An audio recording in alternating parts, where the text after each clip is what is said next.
Vamos ao debate com o João Oliveira e com o António Leitão Amaro. Logo vemos se teremos tempo para falar sobre essa ida de Carlos Costa ao Parlamento, sendo que ainda decorre essa sessão no Parlamento. Para já, a entrevista de Mário Centeno ontem à SIC. Começamos com uma das respostas que deu a José Gomes Ferreira. Ele dizia que Portugal é hoje um país melhor do que era há 3 anos. António, é difícil para o PSD rebater esta ideia? De que Portugal é hoje um país melhor do que era há 3 anos. Boa noite. Era só o que faltava que, depois da bancarrota de 2011, o país não fosse gradualmente melhorando, com uma conjuntura externa tão favorável, ou seja, tantos ventos de costas a empurrarem o país, que não fosse uma evolução de gradual para melhor. E eu sou dos tais que sempre que alguma coisa de positiva aconteça ao país, seja qual for o governo que estiver em funções, para mim isso é positivo. Tal como posso dizer que o déficit diminuir em vez de aumentar é positivo para o país. Dito isto, o país está melhor preparado, está robusto, está sólido. E o que é que está subjacente a este resultado? Este é um resultado espetacular? Não, é um resultado modesto. A consolidação orçamental, isto é, a redução anual do déficit nesta legislatura com este governo, é menos de metade do anterior. E, com ventos tão favoráveis de conjuntura internacional, política monetária do BCE tão expansiva, estes resultados são de facto muito pouquinhos. Mas eu acho que tem outra preocupação, que é esta. Se estes resultados foram alcançados com receitas ou fatores conjunturais, como lhe disse, quer a conjuntura externa e internacional, que puxa pelas economias e tem um efeito, naturalmente, também na receita fiscal, e a política monetária do BCE, todos esses efeitos que são conjunturais extinguem-se. E o que é que acontece às economias depois? Se o Estado não ajustou, ficam em situações difíceis. Ora, o que o Governo decidiu fazer foi agravar a despesa estrutural, aquela que fica, gastando as receitas da época. A prática é basicamente dizer isto. Comeu todas as receitas da época em vez de reinvestir, não. Mas o pior de tudo nem é isso, Sara. Eu diria, é o preço que os portugueses tiveram que pagar, ou seja, aquilo que é o chamado caminho para chegar a este resultado. O resultado é positivo, mas é modesto, mas o caminho é errado. Porquê? Porque, basicamente, e o Ministro das Finanças, agora num jeito que começa a ser comum, o ex-ministro Pedro Marques faz muito isto, dizer falsidade, as chamadas fake news, é um produtor de fake news.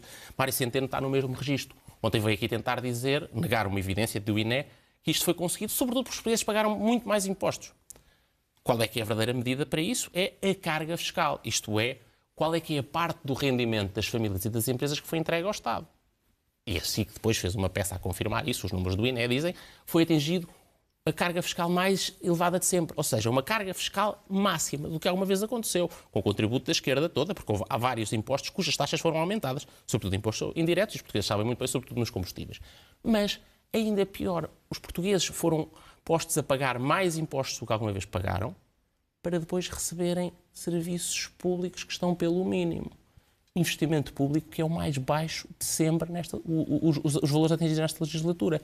E, portanto... E onde é que fica aí a questão da reposição de rendimentos tantas vezes falada pelo Governo e pelos parceiros de esquerda também? Em que fica no tal efeito de, para alguns dos rendimentos distribuídos pelo Estado, serem aumentados de forma permanente, a chamada despesa corrente primária. Foi essa que, nesta legislatura... É uma estratégia com a qual o PSD não concorda? É evidente, as pessoas sabem isso. Para o PSD, nós deveríamos ter feito mais na consolidação orçamental, não deveríamos ter gravado a carga fiscal e não deveríamos ter cortado no funcionamento dos serviços públicos assim. Nós devíamos ter pensado em 10 milhões e meio de portugueses. Devíamos ter... E com essa estratégia conseguiria um valor de déficit melhor do que este? O Rui Rio disse isso ontem e eu acho que isso era uma coisa evidente. Ou seja, se não se tivesse aumentado 5 mil milhões de euros na despesa corrente primária, era possível, com o menos que se aumentasse aqui, não agravar a carga fiscal para o recorde de sempre e ter feito algum investimento público de reposição. O investimento público não se realizou nestes 3 anos já decorridos, ascende a 1.700 milhões de euros. O que é que era feito com 1.700 milhões de euros para manter 2015? Bastava o valor de 2015. O que é que não se fazia em hospitais, centros de saúde, em escolas, equipar as forças de segurança, a proteção civil, as forças armadas, o serviço às pessoas. O problema é que as pessoas, os 10 milhões e meio de portugueses no seu conjunto, estão a pagar muito mais impostos e a receber do Estado. Um Estado pior e um serviço João pior. Oliveira, é uma estratégia diferente daquela que tem seguido o Governo, esta que o António Leitão Amaro defende. No seu entender, não teria sido melhor essa estratégia? Porquê? Boa noite, em primeiro lugar. Eu julgo que não é uma questão de ser melhor, é uma questão de não ter resolvido nenhum dos problemas que ainda assim se conseguiu resolver. Há um elemento que hoje é indesmentível, é que a reposição de direitos e de rendimentos e a melhoria das condições de vida dos portugueses, ainda que não tenha sido plenamente alcançada, teve um resultado impressionante do ponto de vista económico e do ponto de vista do crescimento económico, do ponto de vista da criação de emprego. Aliás, esses dois elementos são dois elementos que explicam, no essencial, o bom desempenho das receitas, quer dos impostos, quer das contribuições para a segurança social.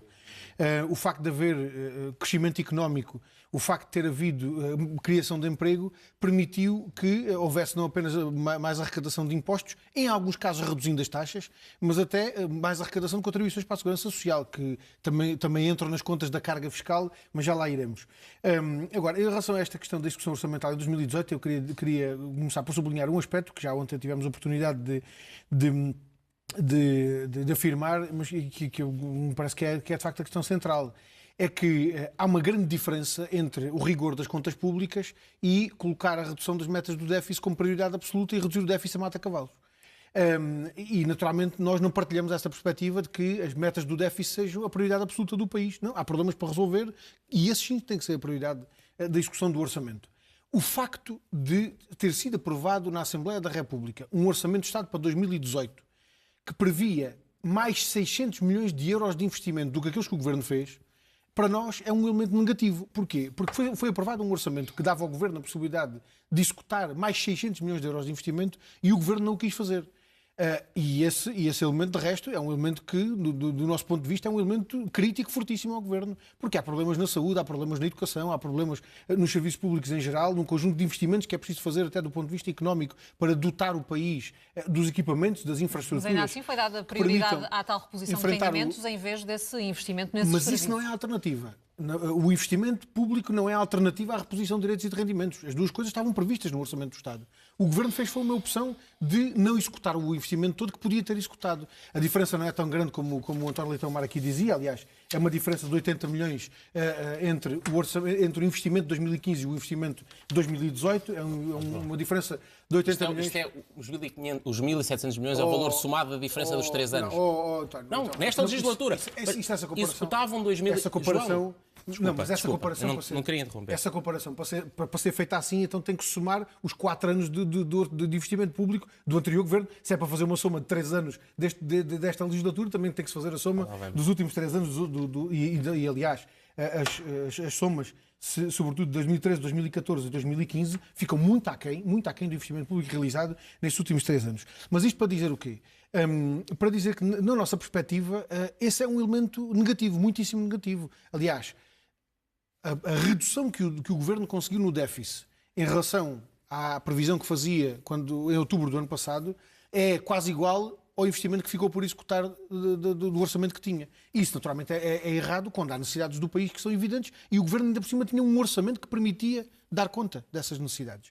Há um outro elemento que eu julgo que é muito relevante e que tem que ver com a origem dessa opção. Porquê é que o Governo faz isto? Porquê é que o Governo decide reduzir 0,5 pontos percentuais ao déficit que tinha previsto no orçamento inicial e não dá resposta aos problemas do país? E eu julgo que esse é um elemento que tem uma resposta óbvia, é que o Governo coloca como prioridade a satisfação das imposições da União Europeia em vez de colocar como prioridade a resposta aos problemas do país. E isso é uma opção errada. É uma opção errada porque isso depois tem consequências na vida das pessoas e tem consequências até do ponto de vista do crescimento económico, que poderia ser muito mais significativo e que não é mais significativo porque o Governo amarra o país a uma trajetória orçamental que não permite, de facto, levar mais longe a resposta aos problemas económicos e até garantir um crescimento económico mais significativo. Para terminar, eu julgo que a propósito deste argumento da carga fiscal, que é preciso separar o trigo do joio, há mais emprego, o que significa que há mais pessoas a contribuir para a segurança social e mais pessoas a pagar impostos. Isso é negativo? Não é? É positivo, mas tem um efeito do ponto de vista das contribuições sociais e do ponto de vista da arrecadação de impostos. reduziu-se o IRS, reduziu-se o IRC para as pequenas e médias empresas, reduziu-se o IMI, reduziu-se um conjunto de impostos, reduziu-se o IVA, particularmente o IVA da restauração. Ainda assim, arrecadaram-se mais impostos. Isto tem que ver com o quê? Com o crescimento da atividade económica. Naturalmente, com o crescimento da atividade económica, que permite que, com mais crescimento económico, mesmo reduzindo as taxas do imposto e, sobretudo, e este é um aspecto que eu acho que é muito importante, reduzindo as taxas do imposto para quem menos pode pagar e, em alguns casos, aumentando-as para quem mais pode pagar, ainda assim há um comportamento das receitas fiscais que é correspondente com a evolução económica. Aliás, o crescimento do IRS e o crescimento do IVA dão-se, no primeiro caso, abaixo do crescimento económico, ou seja, o IRS cresce menos do que cresce o PIB, e no caso do IVA cresce exatamente a mesma coisa. O que significa o quê? Que não há, desse ponto de vista, um aumento da receita fiscal que seja desproporcionado em relação ao crescimento económico. João, em primeiro lugar, que o PCP tente fazer de conta que não é responsável por este caminho, é uma coisa que nós já estamos habituados, as pessoas lá em casa julgarão. Um dos efeitos é o aumento da carga fiscal e isto contribui, para isso há decisões efetivas e votos favoráveis do PCP ao aumento de vários impostos. Eu no outro dia fiz uma conta, foram 34 impostos, sobretudo indiretos. É verdade que este governo e esta maioria parlamentar aumentar. Obviamente o imposto sobre os combustíveis é o caso mais gritante e as pessoas sabem que cada vez que há um aumento de gasolina sentem. E tem lá a marca do PCP também. Depois diz o PCP, vemos esses resultados, vemos os resultados da estratégia no desempenho económico. João, nós sempre avisámos do princípio que essa estratégia de colocar as fichas no argumento da expansão da despesa do Estado tinha um efeito pontual através do consumo, mas que se dissipava. E é por causa disso que nós, já em 2018, assistimos a um abrandamento. E ainda ontem o Ministro das Finanças anunciou ou reconheceu que a economia vai abrandar ainda mais do que estava previsto no ano de 2019. E, portanto, o problema é que os problemas, o João disse, é preciso dar atenção aos problemas e atacar os problemas essenciais do país. João, os problemas essenciais do país são, por um lado, uma dívida que foram despesas que nós fizemos e que temos que pagar. Exatamente. E que, se nós não pagarmos, não nos emprestam para financiar os déficits e, portanto, não há serviço público, não há pensões e não há salários na função pública que sejam pagos. E foi isso que aconteceu em 2011 com essa conversa. E, por outro lado, é a nossa competitividade, é a capacidade de aumentarmos a nossa produtividade, a nossa capacidade das empresas de exportarem. Sabe o que é que nós assistimos? A produtividade nestes primeiros 3 anos caiu e este ano, são as contas do relatório do Orçamento do Estado. É uma evolução negativa. Com o crescimento económico, com o crescimento de 12% João, que tivemos, caiu a produtividade. 0,4% foi a queda da produtividade. São as contas oficiais. Eu sugiro que o João veja para as contas do Estado. Tenho muitas dúvidas. Mas não tenha, porque estou a dizer que são. Em segundo lugar, outro fator muito preocupante, evidenciado no final de 2018 e que se está a prolongar para 2019. Uma eliminação do saldo externo favorável. Isto é, a economia portuguesa está outra vez a começar a dever ao estrangeiro, a chegar ao final do ano e a pedir, em vez de ser deficitária, com um endividamento dos mais elevados do mundo. Ou seja, isto é pôr em causa não apenas o presente dos portugueses com mais impostos e piores serviços públicos, mas o futuro dos portuguses, que vão, com comportamentos destes, atirar-nos sempre para a mediocridade, para um resultado lamentável. Já agora, para terminar, porque há uma coisa que não deixo o João fazer. Tentou questionar as contas sobre o investimento público. João, sugiro ao João que faça as contas e vai perceber que quer em 2013, quer em 2014, quer em 2015, se nós juntarmos isso, e estamos a falar de anos de pós-bancarrota, a soma desses resultados é muito superior ao resultado de 2016, 2017 e 2018. Eu posso lhe dar os dados, se quiser. Formação bruta de capital fixo. Deixa-me só terminar uma coisa. Eu acho que os portugueses percebem uma coisa. Nós já não estamos na bancarrota, saímos da emergência. Nós tivemos ventos externos favoráveis como nunca. Disseram-nos que a austeridade ia acabar. E o que é que nós levámos? Carga fiscal, isto é, impostos pagos, nunca o rendimento das famílias e das empresas entregue ao Estado foi tão grande. Não são só os impostos. Todas as impostos e contribuições pagas ao Estado nunca foram tão elevadas. Isto é, os senhores aumentaram muito, como já não havia memória, exceto num ano de emergência, o monstro fiscal, aumentaram o monstro fiscal e o que é que devolveram? Tenho de dar a palavra ao João. Serviços públicos a funcionar pior, é a saúde é a proteção civil, são os transportes, é na educação, as queixas, e os senhores fazem muitas delas, os sindicatos fazem muitas também, toda a gente se está a manifestar porque os serviços públicos está a prestar são muito maus. Então vamos começar por um dos aspectos que acho que é mais relevante nisto tudo, que foi referido por António Leitão Amar, ainda que não tenha sido em toda a sua extensão. O problema do peso da dívida confirma-se, de resto, aquilo que o PCP tem vindo a dizer. A nossa dívida é impagável e é um peso que puxa o país para o fundo. Para se perceber do que é que estamos a falar, a diferença entre as receitas e as despesas do Estado, sem contar com os juros da dívida, é de um excedente de 6.042 milhões de euros. Os dados do Orçamento do Estado, dados da execução de 2018. Ou seja, depois do Estado arrecadar a receita e pagar as despesas, sobram ao Estado 6.042 milhões de euros.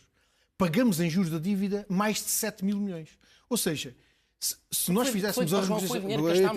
Eu fiz aqui um esforço gigante para me conter e agora peço pelo menos a mesma coisa. Porque não temos muito mais. Portanto, ou seja, o que nos está a puxar para o fundo é, de facto, o peso insuportável dos juros da dívida que nós estamos a pagar. E por isso se exige a renegociação da dívida. Porque se nós não renegociarmos a dívida, nós continuamos a trabalhar para pagar aos credores. Mais de 7 mil milhões de juros que trazem um excedente orçamental de 6.042 milhões para um déficit de aproximadamente 912 milhões. Há depois uma outra questão que é fundamental. O PCP é responsável por ter tributado mais as grandes empresas, com lucros acima de 35 milhões de euros. É verdade, fomos nós que propusemos a proposta. Fomos nós os responsáveis também pela eliminação do PEC, que beneficia milhares de pequenas e médias empresas que não apenas viram reduzido o PEC, como vão ver eliminado em 2019. Fomos nós os responsáveis pelas propostas de redução do IRS, que abrange milhões de portugueses que vão passar a pagar menos IRS do que pagavam, sobretudo aqueles portugueses que ganham menos. É verdade que fomos nós responsáveis por estas propostas todas. E mais, e fomos responsáveis por estas propostas em orçamentos do Estado que foram aprovados na Assembleia da República e que foram aprovados com estas propostas do PCP e muitas outras, mas cuja execução, como sabe o António Leitão Amaro, não está nas mãos do PCP fazê-lo. A execução do Orçamento do Estado é da responsabilidade do Governo. E julgo que o António Leitão Amaro não vai querer assumir agora a responsabilidade porque querer executar as verbas que o Ministério da Saúde tem ou que o Ministério da Educação autorizaram tem. durante Essa cativações e aumentos de vários impostos. Não é verdade. Mais, cativações nos transportes, na saúde e na educação foram eliminadas por proposta do PCP. Lá está mais uma proposta. Foram eliminadas por proposta do PCP no orçamento. Em 2016 pelo PCP. Foram eliminadas no orçamento de 2017 por proposta do PCP. Isto para dizer, vou concluir mesmo. É verdade que Portugal está a enfrentar uma situação económica que não é boa, porque há um abrandamento económico geral e que atinge o nosso país de forma muito particular, sobretudo porque continuamos dependentes do estrangeiro. Ora, as verbas do Orçamento do Estado que podiam ter sido executadas, particularmente no investimento público, também podiam ter preparado o país para não depender tanto do estrangeiro e para poder aproveitar melhor as suas potencialidades, olha, nos setores produtivos, nas pescas, na indústria, na agricultura, onde temos tantas potencialidades produtivas podiam ser aproveitadas até para rompermos essa dependência do estrangeiro. Não tendo o Governo feito essa opção. Naturalmente, isso deixa-nos mais vulneráveis aos fatores externos que influenciam o andamento da nossa economia. E esse também é um motivo de crítica às opções do Governo. João Oliveira, António Leitão Amaro, obrigado aos dois.